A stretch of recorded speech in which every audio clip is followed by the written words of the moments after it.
নমস্কার। আশা করি ঈশ্বরের কৃপায় আপনারা সকলে সুস্থ আছেন, ভালো আছেন।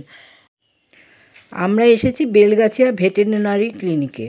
এখানে হচ্ছে আমার যে নতুন পোষ্যটি এসেছে তার ভ্যাকসিনেশন করানোর জন্য এসেছি। আমার সঙ্গে রয়েছে আমার মেয়ে। তো ও তো ওর এইবার প্রথম ভ্যাকসিনেশন হচ্ছে। ফার্স্ট ডোজটা ওকে আমি ইসের থেকে দিয়েছিলাম, আমাদের পাড়ার একটা দোকান থেকে দিয়েছিলাম। সেখানে ডাক্তারবাবু ভালোই দিয়েছিলেন, কিন্তু আমার ঠিক কীরকম যেন লাগলো, ওরা বিলপত্র দেয়নি তো সেই জন্য। তাই ভাবলাম যে না, কাছে একেবারে সরকারি হসপিটাল থেকেই করিয়ে নিই, যা হয় হবে। তা সেই জন্য আজকে আমার পশুটিকে নিয়ে চলে এসেছি। এই পশুটির নাম হচ্ছে পদ্মলোচন। এই পদ্মলোচনকে নিয়ে আমরা এসেছি হসপিটালে। আমরা 10টার মধ্যে হসপিটালে চলে এসেছি, কিন্তু এসে দেখছি এখানে বেশ ভিড়, প্রচুর গাড়ি দাঁড়িয়ে আছে এবং তার সাথে প্রত্যেকেরই পোষ্যদের নিয়ে এসেছে। তো আমি গিয়ে তাড়াতাড়ি করে পদ্মলোচনের নামটা লিখিয়ে ওর টিকিটটা করে নিলাম। 50 টাকা দিয়ে টিকিট করতে হয়। তো এবার ওকে ক্লিনিকের ভেতরে নিয়ে যাব, কিন্তু ও এতটাই ভয় পেয়েছে যে ও একটু হাঁটতে চাইছে না। সেই জন্য বাধ্য হয়ে ওকে দু পায়ে করে হাঁটিয়ে হাঁটিয়ে নিয়ে যাচ্ছি। আমার পক্ষে ওকে কোলে করে নিয়ে হাঁটাটাও খুব সমস্যা, সেই জন্য ওকে কষ্ট করে দু পায়ে হাঁটিয়েই নিয়ে যাচ্ছি। দেখো এবার খানিকটা ছেড়ে দেখো হাঁটে। চলো চাই, এবার চাই, চলো আবার হাঁটি, আসো নিজে নিজে হাঁটো। এখান থেকেও নড়বে না, কোলে নিয়ে নাও, কোলে নিয়ে। কোলে আমি হাঁটতে পারবো না ওকে কোলে নিয়ে।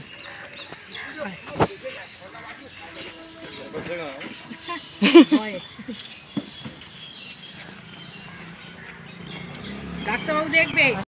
অনেক কষ্টে পদ্মলোচনকে ক্লিনিকের ভেতরে নিয়ে এসেছি, ওর নাম্বারটাও এসে গেছে। আমরা ডক্টর চেম্বারের বাইরে অপেক্ষা করছি, ওকে ডাকলেই আমরা ওকে ভেতরে নিয়ে যাব।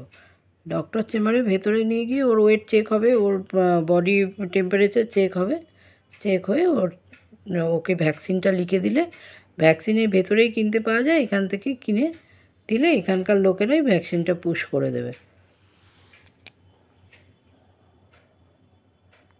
দেখেছেন কত পেশেন্ট বসে রয়েছে, আজকে পেশেন্টের খুব চাপ।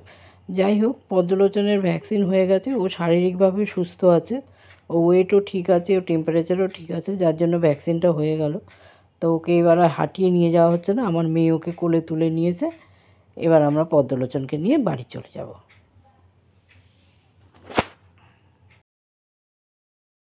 ভ্যাকসিনেশন করিয়ে নিয়ে এলাম, এই মাত্র আমরা বাড়িতে ঢুকেছি।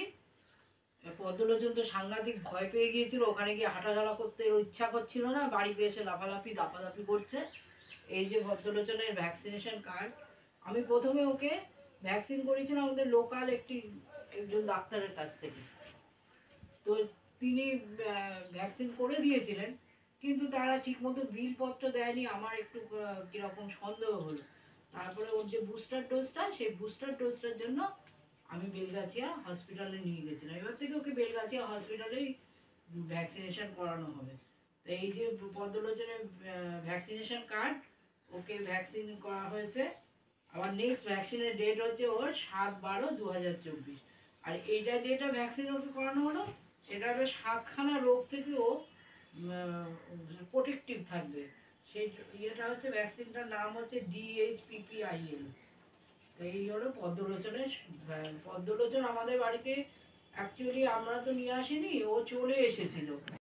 পদ্মলোচনকে আমাদের পাড়ার একজন অ্যাডাপ্ট করেছিল, কিন্তু তারা ওকে রাস্তাতেই রেখে দিয়েছিল, খেতে টেতে দিচ্ছিল, কিন্তু ওর ঠিক মতো যত্ন হচ্ছিল না। মানে ওকে শেষ পর্যন্ত পদ্মলোচন কীভাবে যেন আমাদের বাড়িটা চিনে চলে আসে, না তারা আমাদের বাড়িতে ছেড়ে দিয়ে চলে যায় বুঝতে পারি না। তখন ওর গায়ে একদম পোকা ভর্তি, প্রচণ্ড গন্ধ। আর আমরা যে বিড়ালের খাবার দিতাম, সেই বিড়ালের খাবারটি খেয়ে চলে যেত। তারপরে আমার ভাড়াটিয়া বউটা হলে একটা কুকুর এসে বিড়ালের খাবার খেয়ে যায়। তাই বলে কুকুরটাকে তাহলে খেতে দিতে হয়। তারপরে পদ্মলোচনে আস্তে আস্তে পদ্মলোচনের জন্য আলাদা থালা হলো, খাবার দেওয়া হলো, আমাদের বাইরে বারান্দাটায় থাকতো। এবার বর্ষার সময় প্রচণ্ড রকম বৃষ্টি, তখন তো আর বাইরে থাকা যায় না। তারপরে পদ্মলোচন আমাদের ঘরে চলে এলো। এবার ঘরে যখন চলে এলো তখন তারপরে ওকে শ্যাম্পু দিয়ে চান করিয়ে ওষুধপত্র খাইয়ে এখনও পোকা থেকে মুক্ত। আর ও ভ্যাকসিনেশনটাও চালু করা হয়েছে। পদ্মলোচন আমাদের বাড়িতে এসেছে খুব ভালো দিনে, রথযাত্রার দিন, 7ই জুলাই রথযাত্রার দিন পদ্মলোচন আমাদের বাড়িতে এসেছে।